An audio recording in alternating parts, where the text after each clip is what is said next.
Hey, sweetie, your mother showed me this Carvana thing for selling the car. I'm gonna give it a try. Wish me luck. Me again. I put in the license plate. It gave me an offer. Unbelievable. Okay, I accepted the offer. They're picking it up Tuesday from the driveway. I haven't even left my chair. It's done. The car is gone. I'm holding a check. Anyway, Carvana, give it a whirl. Love ya. So good, you'll want to leave a voicemail about it. Sell your car today on Carvana. Pickup fees may apply. Welcome to All About Agatha, the podcast dedicated to reading and ranking every single mystery novel written by the Queen of Crime, Dame Agatha Christie.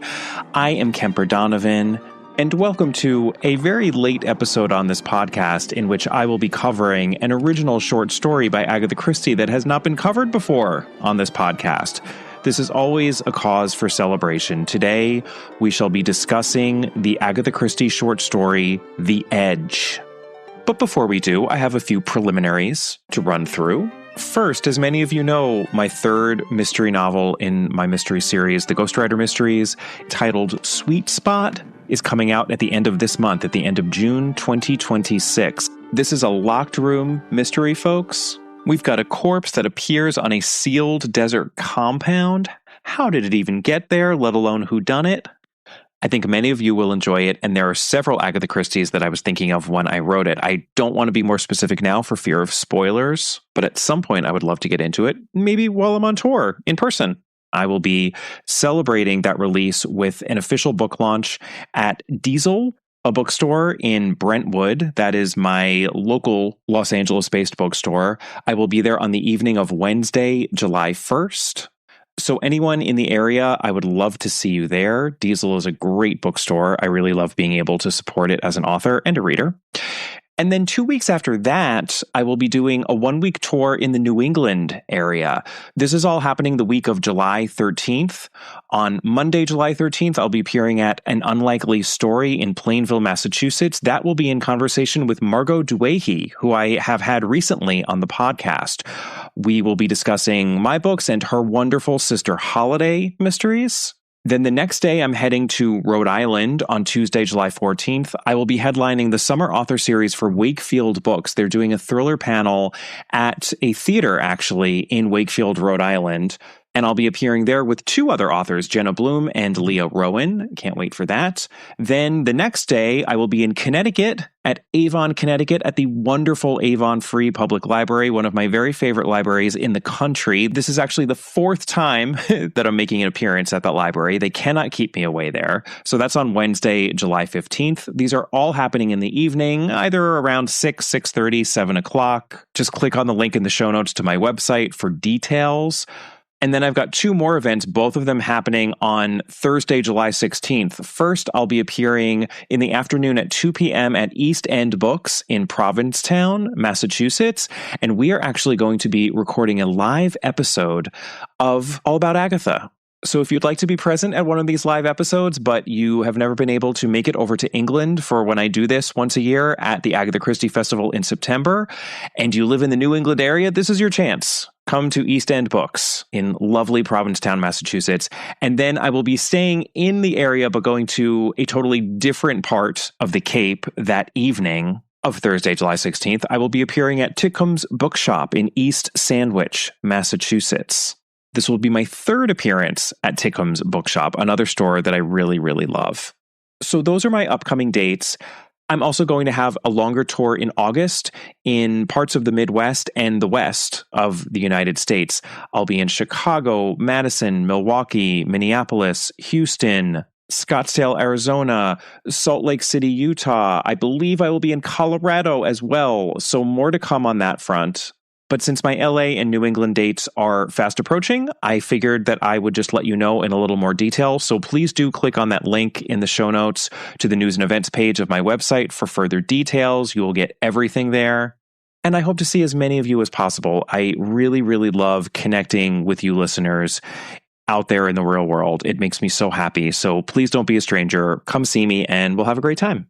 Now, I would like to run through some spoilers. The following Agatha Christie titles are spoiled to varying degrees in this episode. And Then There Were None, Five Little Pigs, Murder is Easy, and Towards Zero. I would also like to give a trigger warning for suicide and self-harm, and just an extra note that the references to this topic are not glancing in this episode. I actually will be dealing with the topic of suicide specifically quite a bit, actually, on this episode. So just know that. And now, before we get into this original Agatha Christie short story, this outlier short story of Christie's, I do just want to mention that my current Patreon episode for the month of June is an analysis of two other outlier Agatha Christie short stories. Those are The House of Dreams and The Lonely God. So if anyone who has not signed up for Patreon is interested in checking those out and wouldn't mind shelling out for a little additional $5 a month fee over on Patreon, click on that link in the show notes if you're interested. I feel like I just sounded like Valerie Cherish there. Click on that link. If you know, you know. Long live the comeback. But with that Patreon episode and this episode, I believe that I only have one original Agatha Christie short story left to cover, which is The Hound of Death, the titular story within the Hound of Death collection, which I am saving for my spooktacular Halloween episode on Patreon this year. So we are almost done with all of the original material. Though, if anyone out there believes that I may have skipped anything, Agatha Christie wrote so very much that that is absolutely a possibility. So if you think there's anything I've missed, please do not hesitate to reach out. Email me at allaboutthedame@gmail.com. Because, like Aerosmith, I don't want to miss a thing. Wow, I am really full of the pop culture references this evening. I am recording in the evening. I think I'm just really excited about covering a new story. So let's get into it. Enough preamble. Let's talk about The Edge by Agatha Christie. And we shall start, as we always do, by talking some publication history. This story was first published in Pearson's Magazine in February 1927. And boy, is that an interesting time for a short story of Agatha Christie's to be published. As stated in Pearson's Magazine when the story first appeared, this story was written just before this author's recent illness and mysterious disappearance. That's right. The Edge was likely one of the last things Agatha Christie wrote before her infamous 11-day disappearance in December 1926, just 2 months earlier. We will come back to this. Oh, yes, we will, after I go through my breakdown of this story, because the timing here of the writing of the story is definitely significant, given some themes and plot developments in this story. The Edge was not collected in book form until all the way in 1997 in While the Light Lasts and Other Stories in the UK. That collection was edited and annotated by friend of the podcast, Tony Medower. And then it was also collected in the Harlequin Tea Set and Other Stories. That was published in the United States, also in 1997. Even though this is not by any means a traditional mystery of Agatha Christie's, I am going to make use of the mystery breakdown that Catherine Brobeck and I developed over the years. So we shall start with our victim, whose name is Vivian Lee, née Harper, or Lady Lee, as she is sometimes referred to. She is the beautiful red and golden-haired young wife of Sir Gerald Lee, and Vivian isn't much for the country life she has married into. She does indeed end up taking her own life, but did someone else drive her to it? Is someone else to blame here? Let's talk about our suspect. And yes, there is only one suspect because there's only one other person present in a significant way when Vivian dies. And this is our one potential murder suspect. Her name is Claire Hallowell. Claire is young-ish. She's 32, which isn't quite young anymore in an English country village in 1927. At least that is what we are made to believe in the course of this story. She is a pleasant, outdoorsy type, the sort of well-bred countrywoman who has a dog and who raises poultry and loves a good ramble. Now, normally the fact that there is only one suspect would mean that there is no suspense here, but this story is a very special situation, listeners, because the central question of this story is whether a murder took place at all. If it did, then Claire Hallowell is our murderer. But if it didn't, then she is innocent. So let's try to make sense of all of this and begin with the world as it appears to be. We open on Claire Hallowell herself, bringing a few items to the few poor people who exist in the small village of Damer's End. From the get-go, we get the sense that Claire is an extremely energetic and conscientious soul. She wants to do the right thing, and she isn't afraid of putting in the work to ensure that this happens. She seems like a good egg. She's got a dog named Rover. She keeps chickens. She loves the outdoors. She's just super, super English in a good way. I can hear you English listeners out there asking, is there anything other than a good way, Kemper? Well, this story just might answer that question for us, so let's keep going, shall we? The one dim spot in Claire's otherwise bright life is Vivian Leigh, the new young wife of Sir Gerald Leigh, with whom Claire had played when they were both children. So that means that Gerald is also in his early 30s, and yet he seems much older. And that is because he is very old-fashioned. He is one of these fuddy-duddy members of the gentry who could have existed 100, 200, 300 years earlier. In other words, seemingly the perfect man for Claire, and many people thought that these two would end up together, including Claire. But Gerald was entranced by this vixen, Vivian Harper, who had certain physical charms, small, elfin, dainty, with golden red hair that curled enchantingly over her pretty ears, and big violet eyes that could shoot a sideways glance of provocation to the manner born. Claire, in a word, hates Vivian, because Vivian has stolen her man. And yet the high-minded Claire shrinks from such a common emotion. She refuses to give in to her base jealousy. She really does try to be better than that. And there matters rest, and there they may have lay forever, if it weren't for a dog. Because of course it's a dog that sets the whole plot of this story in motion. Claire's dog Rover is run over by a car on the day that we meet her. And maybe I was reading too much into things, but isn't there at least a possibility, if not an indication, that the car that ran over poor Rover was Vivian's? Claire sees Vivian zoom by in her car at the very beginning of the story. It's a two-seater that's described as having swept past when Claire sees Vivian in it driving. So isn't there a fair chance that Vivian is the culprit and she is the one who ran over Claire's poor dog? Claire never says anything about it. The third-person narrator of this story never says anything about it, but it almost feels like a story thread that got dropped accidentally. Like, I feel like when matters come to a head later in the story and Claire has all these reasons to really hate Vivian, the fact that she was actually the one to hit her dog feels like it should have come out at this point and been added to the pile. But I digress. Claire decides to bring her poor dog to a vet many miles away. She doesn't think that the dog is seriously injured, but she can't be sure. There could be an internal injury. There are no broken bones, but she wants to be sure. Her local vet isn't cutting it, however, so this is why she goes elsewhere.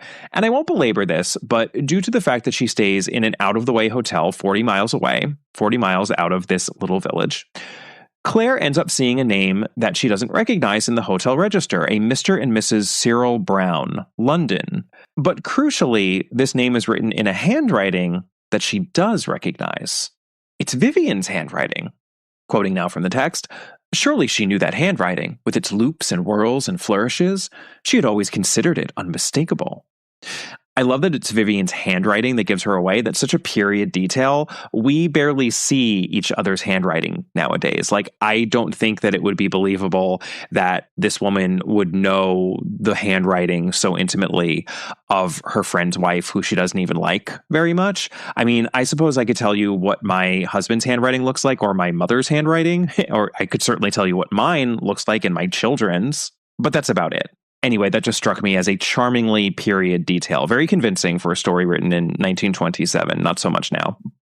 But the thing is, it's very odd if this really is Vivian's handwriting, because first of all, Vivian has written someone else's name, and Vivian is supposed to be in Bournemouth with her sick mother at this time, not in this place.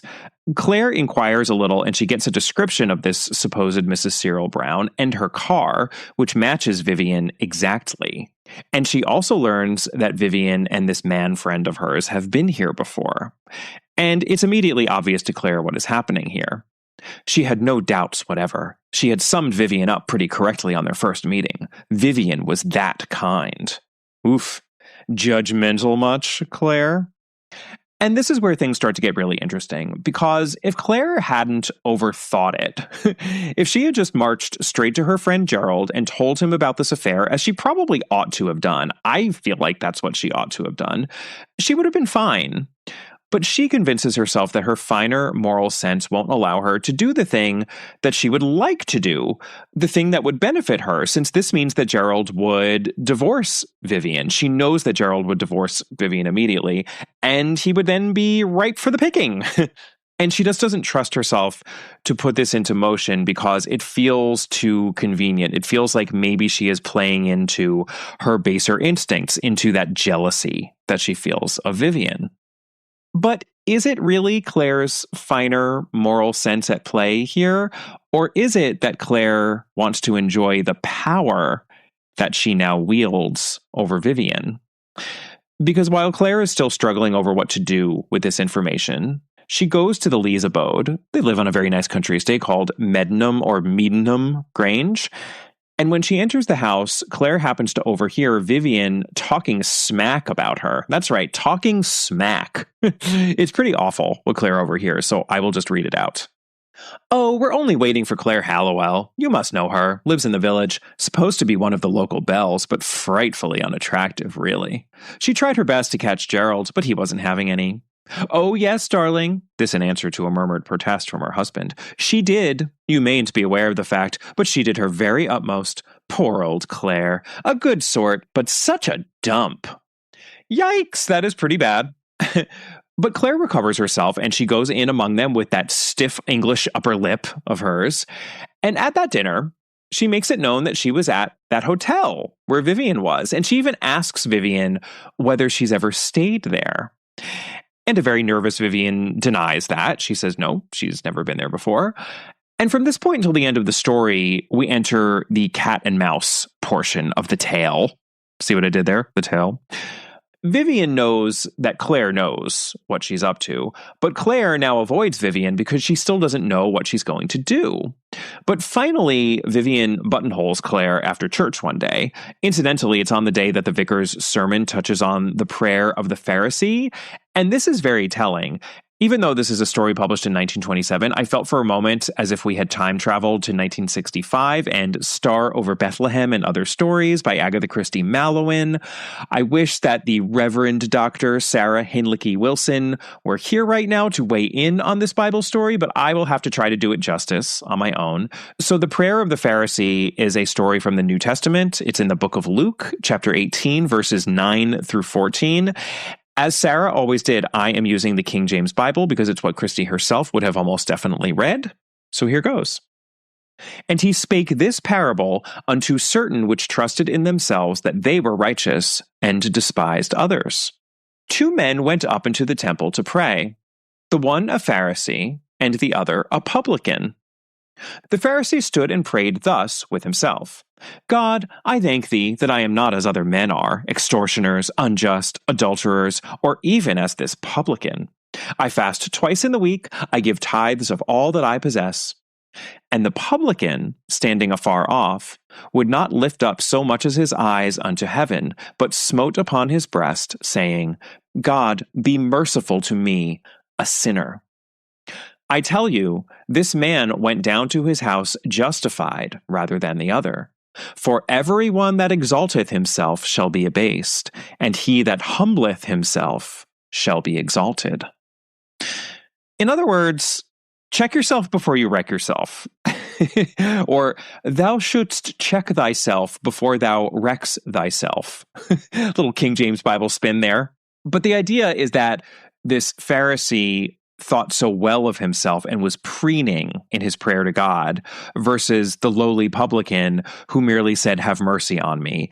And Jesus's point is that the humble publican's prayer is much to be preferred to the arrogant Pharisee's prayer. By the way, a publican in the works of Agatha Christie is a pub or tavern owner, but in the Bible is a tax collector. So this publican is a tax collector. Mom, can you tell me a story? Sure. Once upon a time, a mom needed a new car. Was she brave? She was tired, mostly. But she went to Carvana.com and found a great car at a great price. No secret treasure map required. Did you have to fight a dragon? Nope, she bought it 100% online. From her bed, actually. Was it scary? Honey, it was as unscary as car buying could be. Did the car have a sunroof? It did, actually. Okay, good story. Car buying you'll want to tell stories about. Buy your car today on Carvana. Delivery fees may apply. So this is what the vicar was speaking about in the church service attended by Claire Hallowell, but Claire did not listen very attentively. Uh-oh. Bad things happen to people who do not heed their church lessons. We know this. But Claire does get a lot more information from Vivian in their post-church chat that Vivian forces on her. This is when Vivian buttonholes Claire because she is desperate to find out what Claire is going to do with the information that she has about her extramarital activities.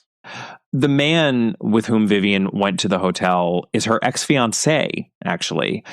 This man's name really is Cyril, and Vivian desperately loves him. He is a young engineer who fell on hard times, and he jilted Vivian because he needed money for his engineering projects, and he married a rich widow instead.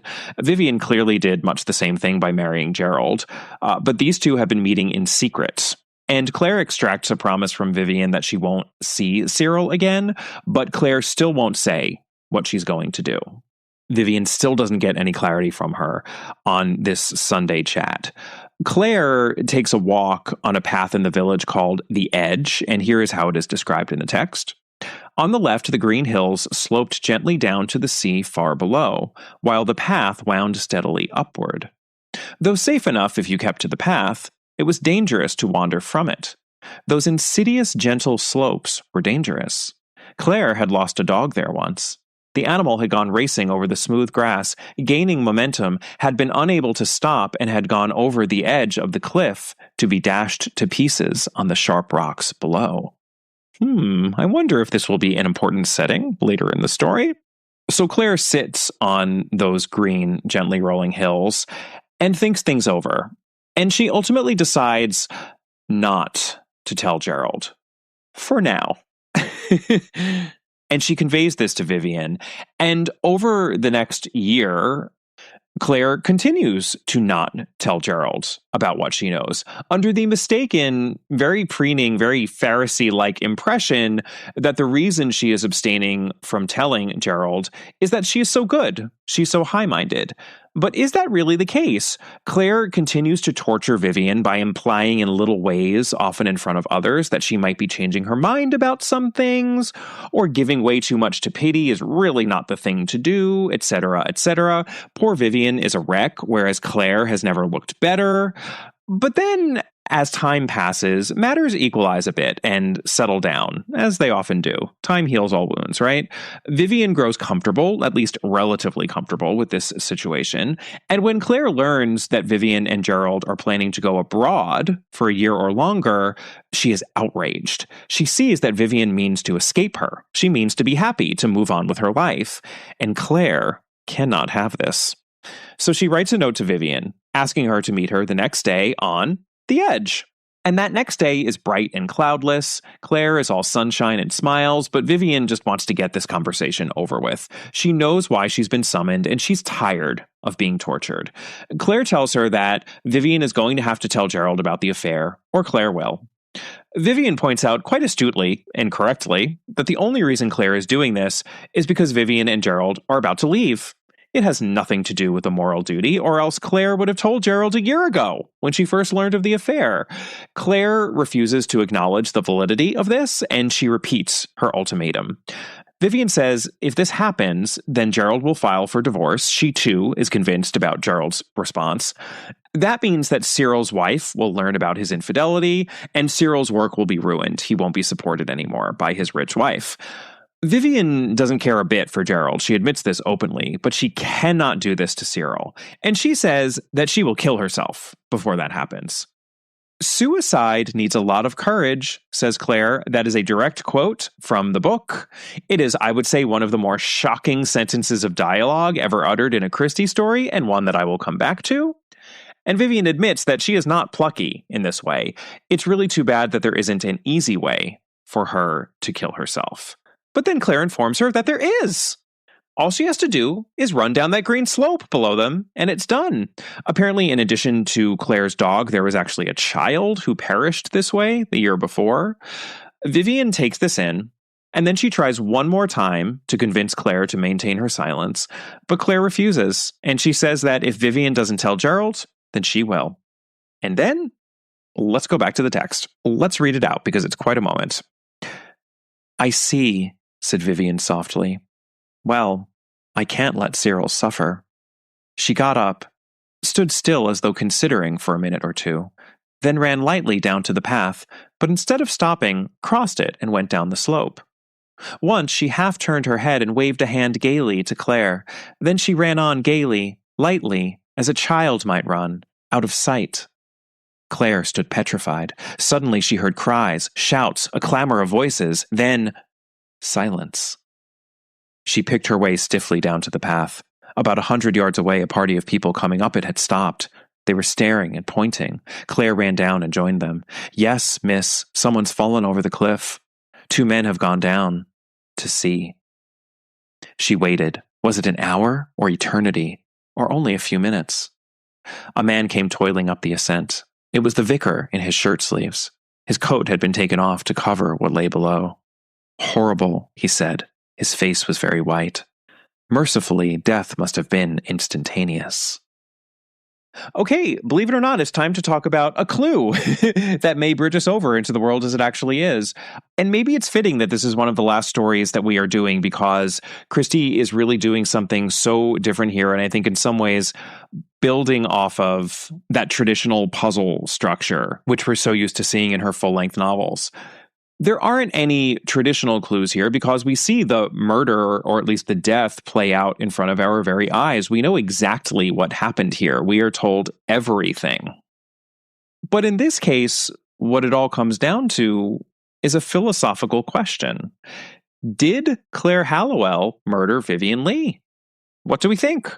We are given all of the tools here to debate both sides. And I think we should also make a distinction between the moral question and the legal question. Morally, I think there is absolutely a case here, and I think that Christie is making that case. Claire has not been honest with herself from the very moment that she saw that handwriting that she recognized in the hotel register. She has been torturing this woman who she hates for over a year. Far from being high-minded, she has been as mean and petty and just plain awful as I think a human can be. She has been doing everything she can to weaken Vivian, to make her as miserable as possible. And the cherry on top of all of this is that in this moment of crisis for Vivian, where she is just feeling overwhelmed by the despair of her situation and says, it feels like the only thing I can do is to kill myself. Claire says, well, here's a great way to do it right here. So morally, did Claire Hallowell murder Vivian Leigh? I think she, at the very least, played a hand in the death of Vivian Leigh, a quite significant one. Now, legally, this is a different question. I do believe that suicide was still a felony under English common law in 1927. So that means that anyone who aided, abetted, counseled, or procured the resultant death of this person would have been considered a principal or an accessory after the fact. So perhaps there's even a case to be made for Claire's legal culpability. Christie doesn't seem to believe in it. The fact that Claire did nothing physical to her seems to make this an open and shut case in Christie's eyes, or at least in the narrator's eyes in this story. And I do get that to a certain extent. This is not Mrs. Danvers whispering behind the second Mrs. De Winter at Manderley, urging her to jump. I think that comes even closer to attempted murder, since it doesn't work. But are we really all that far removed from that scenario with what Claire does here in the bright light of day? Couldn't a great lawyer make the case that Claire should absolutely pay for her crime? I think so. And you know who also thinks so? And this is going to bring us into the world as it actually is. Claire Hallowell. When the vicar, the same vicar who tried to teach her about the prayer of the Pharisee, the same vicar who laid his coat over the dead body of Vivian Lee, when he tells Claire that it was an accident, as witnessed by multiple people who saw Vivian running of her own volition, we get this. And then suddenly Claire laughed, a hoarse, raucous laugh that echoed along the cliff. "That's a damned lie," she said. "I killed her." And, when someone lets out a hoarse, raucous laugh near the end of a Christie story, it's almost never a good sign. Claire has cracked up entirely in the aftermath of Vivian's death, and she insists that she is a murderer. And this is the point of the story where we get our fabulous reference to a nurse, which was what spurred me to cover this story now, since the other Claire in my life, Claire Wells, my co-host for the Doctors of Agatha Christie and the Nurses of Agatha Christie episodes that I did recently, she mentioned in our Nurses episode, thorough researcher that she is, that this story, The Edge, had a rather peculiar nurse in it. And I have to admit, as I was reading the story, I was thinking to myself, Claire, where is this nurse? She doesn't appear until the final lines of the story, but when she does not disappoint. So I'm just going to read out the very end of the story now. "She was very miserable till Nurse Lauriston came to take charge. Nurse Lauriston was very successful with mental cases. 'Humor them, poor things,' she would say comfortably. So she told Claire that she was a wardress from Pentonville Prison. Claire's sentence, she said, had been commuted to penal servitude for life.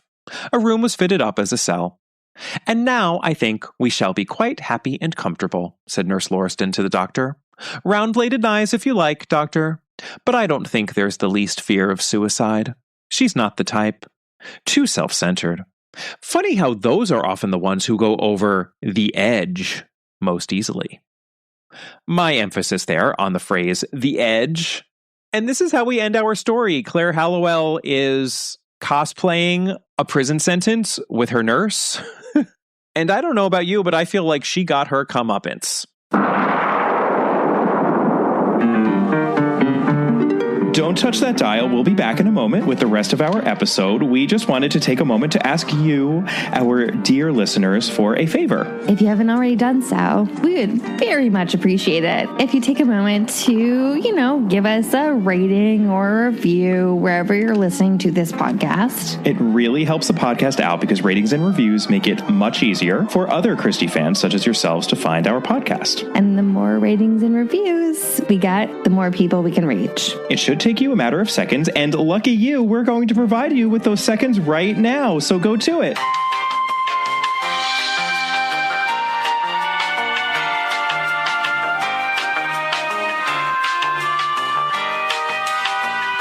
Thank you so much. And now, back to our regularly scheduled programming.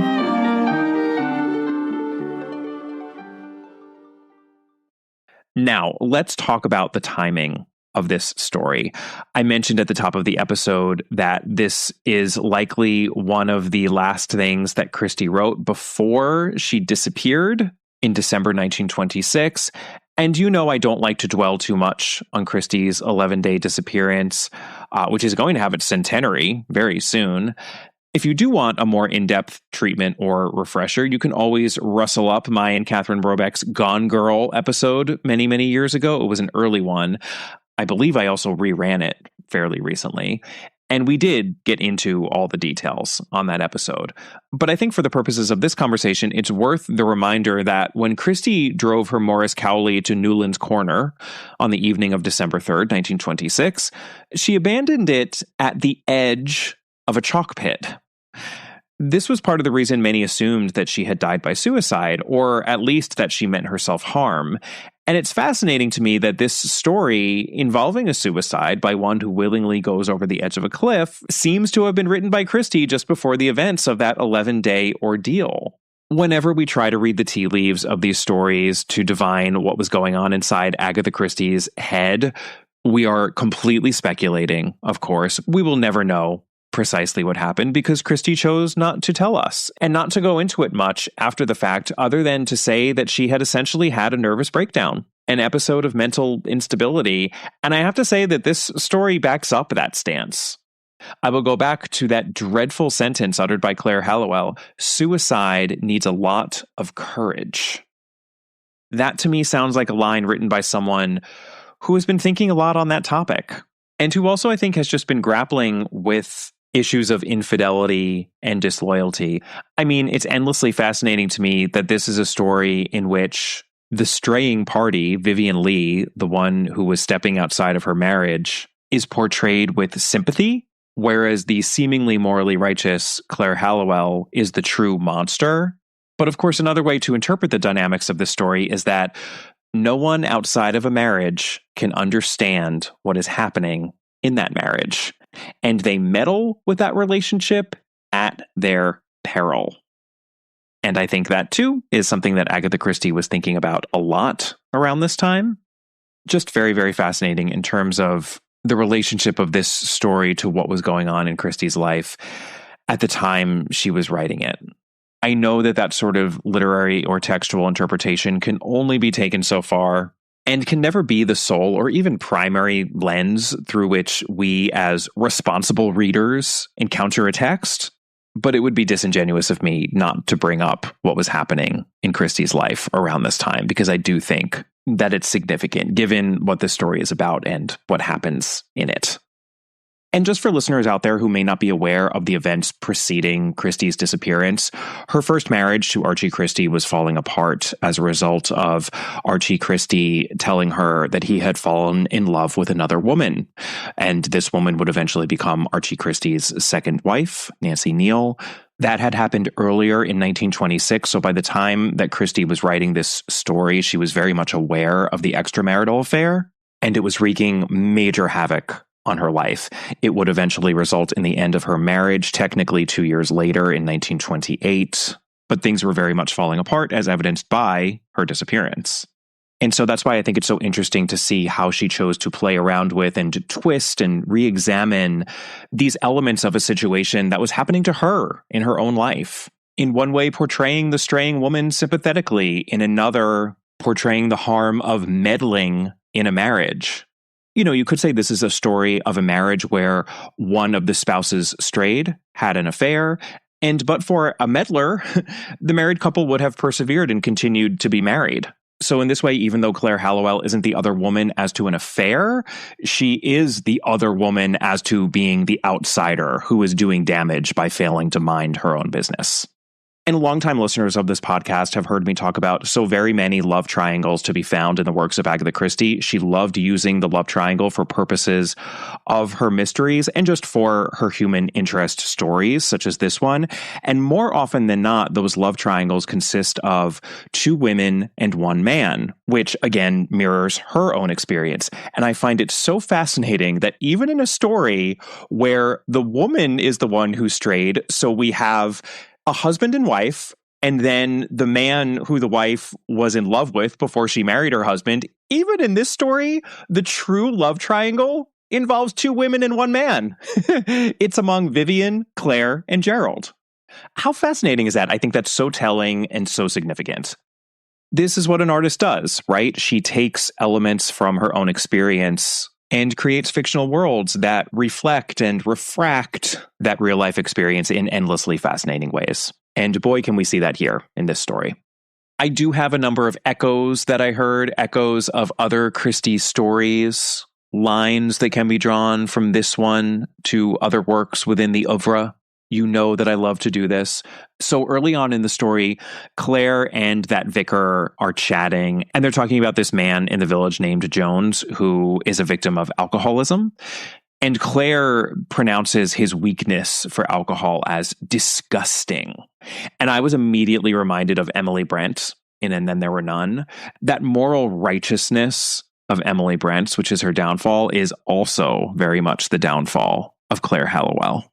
I mean, if Claire hadn't cracked up and decided for herself that she was a murderer, couldn't you see Claire with this backstory becoming another doomed guest on Soldier Island in that novel? Because the word disgust comes up at least 2 more times in relation to Claire in this story. I think it's very deliberate on Christie's part. In terms of the contrast between the brunette Claire, she's said to have brown eyes, and she's certainly red like a brunette to me.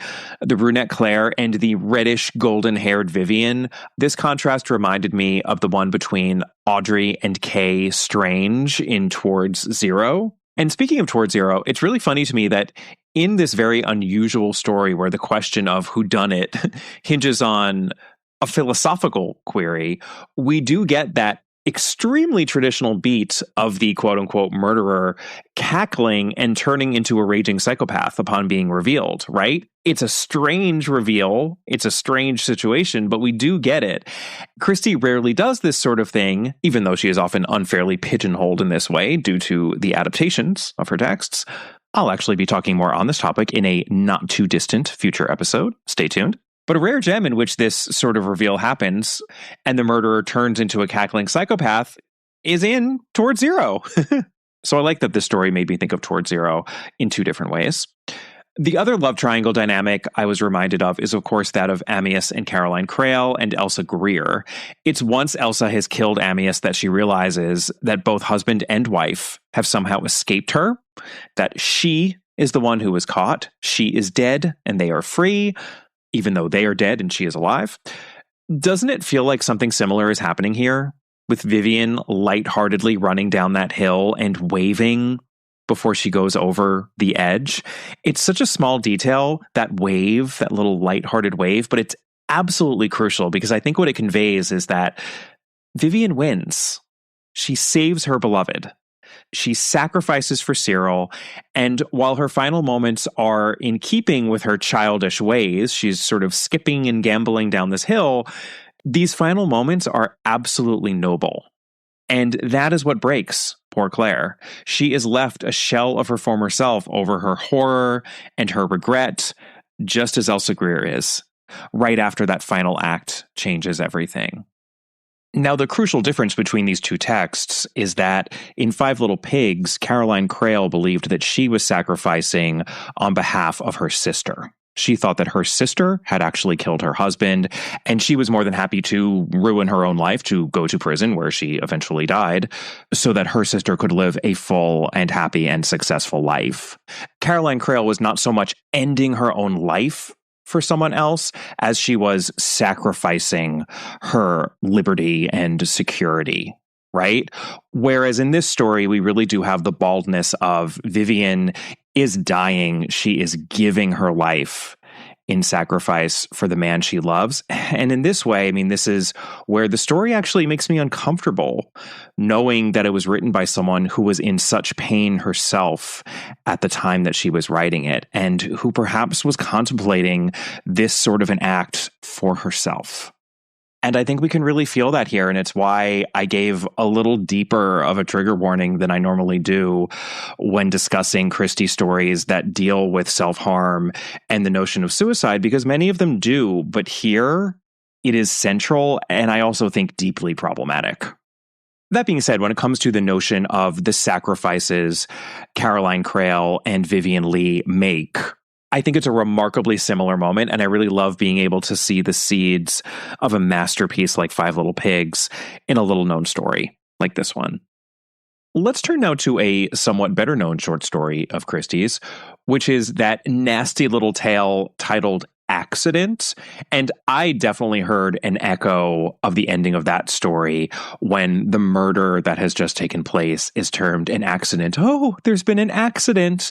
And the vicar here at the end of the story declares it was an accident. And that is when Claire negates him and says, oh, no. I murdered this woman. And just the word accident for me brought that other story to the fore, and that was a favorite of Catherine Brobeck's. I feel pretty confident that Catherine Brobeck would have loved this story, listeners. She loved a weird, nasty little tale of Agatha Christie's, and I think this certainly counts as one of them. I also think that this is definitely one of Christie's more Mary Westmacott-ish short stories. We have a number of these stories in which she published under her own name, but was definitely writing more in a Mary Westmacott-ish mode. And it's striking to me that this story was published in 1927, while her first Mary Westmacott would be published just 3 years later in 1930. There is no doubt that in those Mary Westmacott novels, Agatha Christie was working through a lot of what happened during her first marriage, especially in those early Mary Westmacotts. This is something that my friends Dr. Mark Aldridge and Gray Robert Brown have been discussing at great length on their excellent podcast, Westmapod. You should all be listening. I'm sure you are. But it's always interesting to see her writing in more of that Mary Westmacott mold as Agatha Christie, which she does occasionally in the novels as well. I still stand by Sad Cypress and The Hollow, feeling very much like novels written by Mary Westmacott, even though they are both fabulous mysteries as well. And I think the mark of a Mary Westmacott story is that we are left with these interesting questions as to who is right? What really happened here? Who is the villain? Who is the hero or heroine? How should a person behave in this confusing upside-down world of ours? The Mary Westmacotts are just so much fun to debate in this way, and you can absolutely do that with this story. I've been doing a little bit of it here right on this episode, so I just wanted to point that out. I also think that even though it's never stated outright, the crux of the problem is that Claire's love of power over Vivian is greater than her love, full stop, of Gerald. And doesn't it in a way make sense that maybe she doesn't care quite as much for Gerald now that he has chosen someone else? Is Claire secretly furious at Gerald? And in this way, does she remind us even just a teensy bit of Honoria Wainfleet from Murder is Easy, the obsessive, spurned lover of Lord Whitfield? I think that's an interesting comparison to make. And then I just have two more points before I wrap up my thoughts on this story. Even though in many ways and on its surface, this story is horrifying. I mean, a horrible thing happens in the story. A young woman kills herself by falling over a cliff, driven to it by another young-ish woman who is actually a terrible, terrible person. Just really, really dark, and one would think perhaps a depressing read if summarizing it that way. But Agatha Christie, even the Agatha Christie of 1927, in a glancing short story like this one, always has layers, and she does not really do dour and depressing. Because in another way, this is a story about hidden depths. This is a story about how there is much more to Vivian Leigh than there seems to be, right? As Vivian puts it to Claire, she's a rotter, and her ex-fiancé Cyril is a rotter, but her love for Cyril is not rotten. And there's something really beautiful and moving about that. And I'm really in awe of the way that Christie is able to convey this sort of depth and complexity in a story that goes down as easily as this one does. It's just very, very Christie. The experience of reading this story feels very, very Christie-ish, and I was very happy about that. I also just have to note that the name Cyril is rarely used in Christie. I think because once she used it for her sort of ultimate victim in And Then There Were None, poor Cyril is the child who Vera Claythorne murders. I don't think she could really use it again. So this Cyril predates that Cyril. He's the rare And Then There Were None Cyril in the Christie canon. My final point has to do with the title, because, of course, this is a double entendre. And perhaps Christie hits the double entendre of that title a little too hard. When Vivian and Claire meet at the edge toward the end of the story, that meeting that will end so horribly, Claire tells Vivian if she isn't careful, she'll have a nervous breakdown. And Vivian replies, "Go over the edge? No, I'm not that kind. I'll never be a loony." And then at the end, Nurse Lauriston says that it's the self-centered ones like Claire who are often the ones who go over the edge most easily. So Vivian's going over the literal edge is in contrast to Claire's going over the figurative edge, since Claire does become a loony, and I will acknowledge that that is ableist language there. Not a helpful way to refer to one such as Claire, who is having mental health struggles. Yes, she's hitting the double entendre hard, but how amazing that Christie managed to land on this simple two-word title for her short story that encompasses both the notion of falling to one's death by way of suicide and having a nervous breakdown. Both of which, I'm sad to say, I think were core elements of Christie's ordeal in December 1926. It's a remarkably and alarmingly elegant title for a story that touches on such dark themes.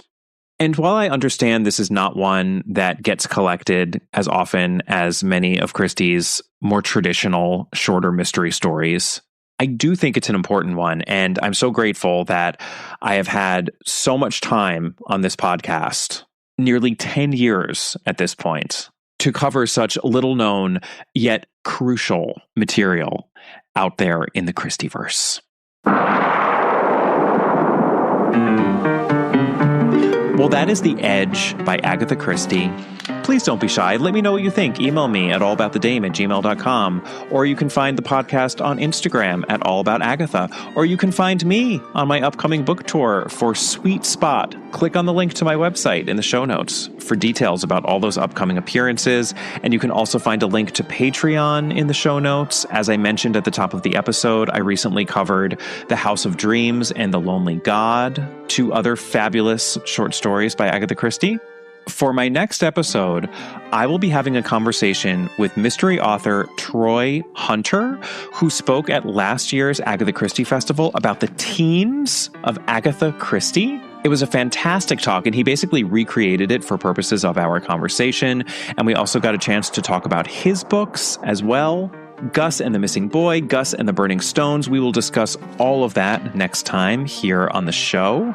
And if you haven't yet done so, please do give the podcast a rating or a review wherever you are listening to it. It means a lot to me. And I'll see you next time. Bye.